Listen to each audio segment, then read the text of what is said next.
All right, there was a time when weather data was not readily available at our fingertips. TMJ4 meteorologists like Paul Joseph, Jim Ott, John Milan, they relied on a large network of weather observers to call in weather reports. Over the years, due to improvements in technology and automated weather stations, that network of observers has become smaller and smaller. And now there's just one person left, Ken in Racine. Do you remember the days when the weather forecast looked like this? Yesterday it was 60. That was the highest ever in the month of January. We had teletype machines. We got a facsimile machine. But longtime TMJ4 chief meteorologist Paul Joseph knew they needed more. We started the Observer Network. And these are the totals reported by our observers around southeastern Wisconsin. One of those observers was Ken Luedtke, also known as Ken in Racine. It has become more of a passion than a hobby. A passion that has kept Ken calling in weather reports to TMJ4 for 40 years. Ken's love of weather started even earlier than that, as a teen on the waters of Lake Michigan. I was probably studying meteorology before I even knew I was.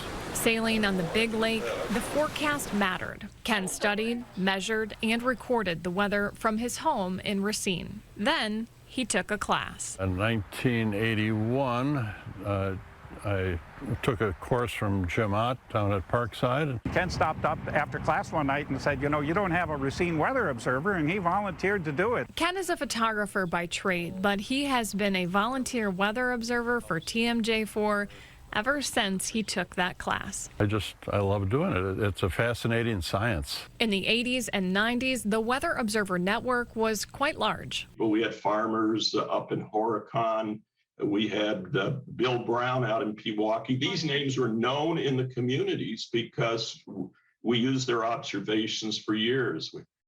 Tony and McWanago, we had Ken. They helped to fill in some of the spots on the map that we didn't have any weather data for. Observers would call with reports multiple times a day. Current, high and low, direction of the wind, speed, peak wind gust for the day, precipitation that we may have had. Ken doesn't take all the credit for his years of reporting. It wasn't just me.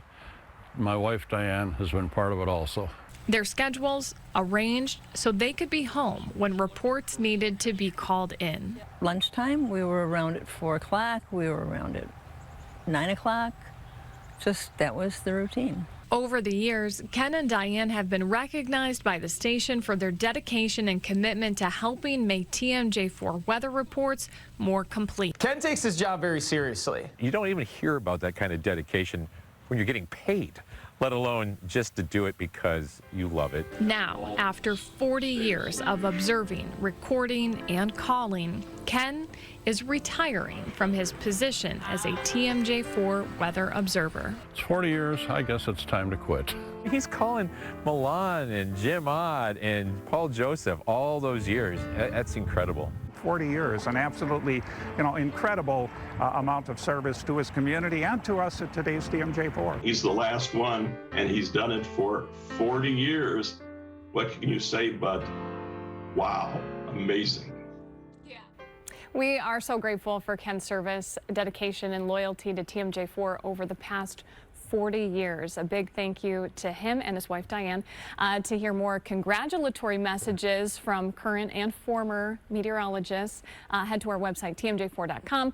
You can use the search function. Just type in Ken in Racine. That's how we always talk about Ken. Ken in Racine. Yeah, right. And now Ken and Diane in Racine. Yes. We could see that. You could tell it was his passion, but it really was a great service to so many people. It was, and it was really important back then. We had that big network, but I will say, I don't think we're done hearing from Ken. He said he's still going to call if there's something important to note. And we always still like to get those rain and snow totals. Yeah. They're still really helpful. Does he have those notebooks from 40 years? He does. Oh my God. He does. It's impressive. That is impressive. Thank you for sharing that story. Well, a lot of businesses requiring employees